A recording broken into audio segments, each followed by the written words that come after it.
கர்த்தருடைய பரிசுத்தமான நாமம் மகிமைப்படுவதாக. ஆசீர்வாதமான ஒரு நல்ல காலை நேரத்தில் பாளையங்கோட்டை இந்திய தேவ சபையிலிருந்து வழங்குகிற காலை மன்னாவுக்காக கர்த்தரை துதிக்கிறேன். இந்த புதிய நாளை காணச் செய்கிற கர்த்தருக்கு நன்றி செலுத்துவோம். பரிசுத்த பிதாவே, இந்த புதிய நாளை காண செய்கிறதுக்காக நன்றி. இந்த நாளை எங்களுக்கு நீங்கள் ஆசீர்வாதமாய் மாற்றி கொடுங்க.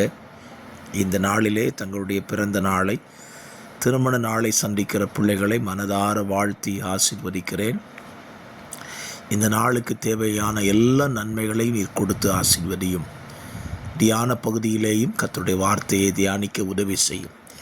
இயேசுவின் நாமத்தில் பிதாவே, ஆமேன் ஆமேன். கர்த்தர் நல்லவர். இன்றைக்கான தியான அதிகாரம் உபாகமம் 25ஆம் அதிகாரம் 22 வசனங்களை உள்ளடக்கின வேத பகுதியை வாசித்து தியானியுங்கள். இந்த அதிகாரத்தில் தேவனுடைய இருதயத்தில் இருந்த ஒரு காரியத்தை 17ஆம் வசனம் முதல் நீங்கள் வாசிக்க முடியும். தேவனுடைய இருதயத்தில் என்ன இருந்தது? இஸ்ரவேல் ஜனங்கள் எகிப்திலிருந்து புறப்பட்டு வரும்பொழுது அமலேக்கு தேவனுக்கு பயப்படாமல் இஸ்ரவேல் ஜனங்களில் விடாய்த்திருந்த ஜனங்களை அவன் சங்கரித்ததை குறித்து ஆண்டவர் சொல்லுகிறார். ஆகவே தேவன் உன் சத்துருக்களையெல்லாம் அழிக்கும்போது அமலேக்கை வானத்தின் கீழெங்கும் இராதபடி அழித்து போடு என்று கர்த்தர் வாக்கு அங்கே இஸ்ரவேல் ஜனத்துக்கு சொல்லுகிறார். இந்த வேத பகுதியை நீங்கள் 1 சாமுவேல் 15ஆம் அதிகாரத்திலே வாசிக்க முடியும். ஆண்டவர் இஸ்ரவேல் ஜனத்திட்ட சொன்ன காரியம் அமலேக்க வானத்தின் கீழெங்கும் இராதபடி அழித்து போடு என்று சொன்னார். இதைத்தான் யாத்திராகம புஸ்தகத்திலேயும் 18ஆம் அதிகாரத்தின் பிந்திய பகுதியிலே வாசிக்க முடியும். ஆண்டவர் அமலேக்கை சங்காரம் பண்ணுவேன், பூமியில் அவனை உயிரோடு வைக்க மாட்டேன் அப்படின்னு சொல்லதுக்கு என்ன காரணம்? பைபிள் சொல்லுது, அவன் தேவனுக்கு பயப்படாமல் தேவ ஜனத்தை அவன் அழித்தான். நல்லா புரிஞ்சுக்கோங்க, நம்ம ஆண்டவருடைய இருதயத்தில் சில விஷயம் பதிஞ்சிட்டுனா அது அழியாது.